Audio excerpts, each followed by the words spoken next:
Break બાદ આપનું ફરી સ્વાગત છે। શું તમને ખ્યાલ છે કે આપણા ભારતમાં પ્રાણીઓ અને જંતુઓ સહિત તમામ જીવોની કેટલી પ્રજાતિઓ છે? નાના જીવજંતુઓથી લઈને આ પ્રાણીઓ આપણને કેટલા ઉપયોગી છે? શું તમને ક્યારેય આ સવાલો થયા છે? આ સવાલો પૂછવાનું કારણ ભારતે બનાવેલી એક ખાસ યાદી છે।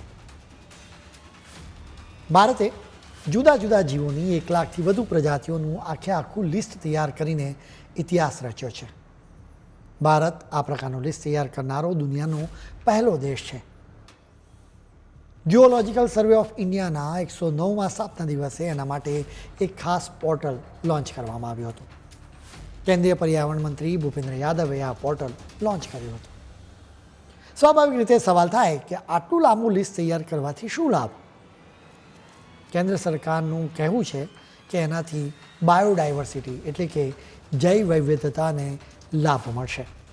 જો કે એક સામાન્ય નાગરિક તરીકે તમને શું લાભ થશે એની અમે વાત કરીશું। ખેડૂતોએ તેમના ખેતરમાં જંતુનાશકો માટે ખૂબ જ ખર્ચ કરવો પડે છે। જો કે કેટલાક પક્ષીઓ કીટકો ખાય છે જેનાથી વાસ્તવમાં પાકનું ઉત્પાદન વધે છે, એટલે એનાથી ખેડૂતોને જ લાભ થાય છે।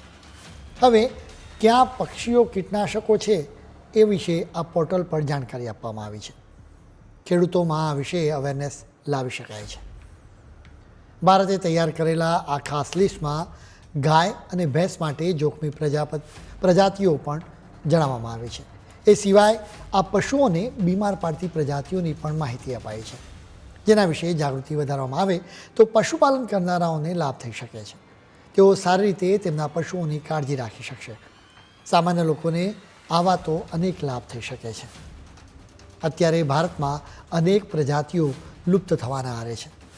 ભારત સરકારે તૈયાર કરેલા લિસ્ટથી આપણને એનો સારી રીતે ખ્યાલ આવી જશે, જેથી એને બચાવવા માટે વધુ પ્રયાસો કરી શકાશે।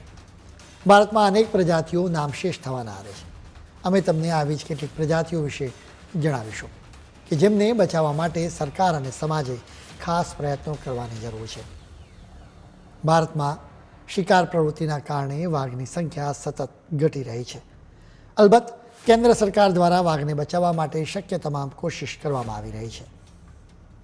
એક સમયે સમગ્ર એશિયાની પર્વતમાળાઓમાં સ્નો લેપર્ડ મોટા પ્રમાણમાં જોવા મળતા હતા। જોકે હવે લદ્દાખ, હિમાચલ પ્રદેશ, ઉત્તરાખંડ તેમજ હિમાચલના પશ્ચિમ અને પૂર્વ ભાગમાં જ સ્નો લેપર્ડ જોવા મળે છે। ભારતમાં તેમની વસ્તી ઘટીને 500 થઈ ગઈ છે। હિમાલયની તળેટીમાં જોવા મળતા એક શિંગડાવાળા ગેંડાની વસ્તીમાં પણ ભારે ઘટાડો થયો છે। આ શિંગડાના પાવડરમાંથી દવાઓ બનાવાય છે, એટલે જ એના માટે મોટા પાયે આવા ગેંડાઓનો શિકાર કરાય છે। તમને યાદ હશે કે સલમાન ખાન કાળિયાનો શિકાર કરવાના કેસમાં આરોપી રહ્યા છે, બલકે જોધપુર કોર્ટે તો તેને આ કેસમાં દોષિત જાહેર કર્યો છે। ભારતમાં કાળિયારનો શિકાર કાયદાથી પ્રતિબંધિત છે। 1998થી 2 ઓક્ટોબરે જોધપુરના કાંકાણી ગામમાં ફિલ્મ હમ સાથ સાથ હૈના શૂટિંગ દરમિયાન કાળિયારનો શિકાર કરવામાં આવ્યો હતો। સલમાન પર આરોપ છે કે તેણે તેના સાથી કલાકારો અને ફિલ્મની ટીમ સાથે આ શિકાર કર્યો હતો। આ કેસમાં કલાકારો સૈફ અલી ખાન, સોનાલી બેન્દ્રે, તબ્બુ અને નીલમ પણ સહ આરોપીઓ છે। ભારતમાં કાળિયાર પણ લુપ્ત પ્રજાતિઓના લિસ્ટમાં સામેલ છે। 1947માં તો લગભગ 80,000 કાળિયાર હતા, જોકે અત્યારે એની સંખ્યા 25,000ની આસપાસ છે। આ સિવાય પણ બીજી અનેક પ્રજાતિઓ અત્યારે લુપ્ત થવાના આરે છે, જેમને બચાવવા માટે સરકાર અને સમાજે ખાસ પ્રયત્નો કરવાની જરૂર છે। છેલ્લા 10 વર્ષમાં ભારતમાં બાયોડાયવર્સિટીની જાળવણી માટે ખાસ પ્રકારના પ્રયત્નો કરવામાં આવ્યા છે। પ્રોજેક્ટ ચિતા હેઠળ આફ્રિકાથી ચિતા પણ લાવવામાં આવ્યા છે। એક જાગૃત નાગરિક તરીકે તમારે પણ આ જીવસૃષ્ટિને બચાવવાના યજ્ઞમાં યોગદાન આપવું જોઈએ। ખેર, આજના બુલેટિનમાં આજે આટલું જ। નવા મુદ્દાઓ સાથે કાલે ફરી મળીશું। ત્યાં સુધી મને રજા આપશો। નમસ્કાર।